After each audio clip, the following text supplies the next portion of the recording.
بسم اللہ الرحمن الرحیم۔ عبادہ بن صامت رضی اللہ تعالی عنہ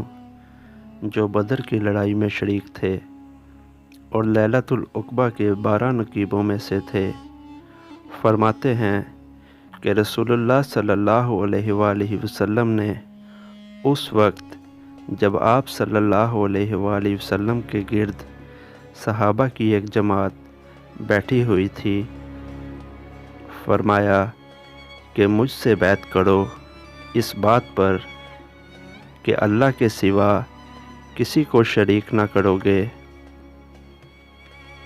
چوری نہ کرو گے، زنا نہ کرو گے، اپنی اولاد کو قتل نہ کرو گے اور نہ عمدن کسی پر کوئی ناحق بہتان باندھو گے، اور کسی بھی اچھی بات میں خدا کی نافرمانی نہ کرو گے۔ جو کوئی تم میں اس عہد کو پورا کرے گا تو اس کا ثواب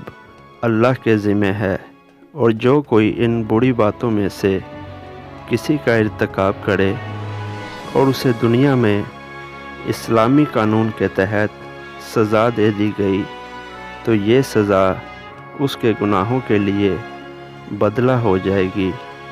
اور جو کوئی ان میں سے کسی بات میں مبتلا ہو گیا اور اللہ نے اس کے گناہ کو چھپا لیا تو پھر اس کا معاملہ اللہ کے حوالہ ہے، اگر چاہے معاف کرے اور اگر چاہے سزا دے۔ عبادہ کہتے ہیں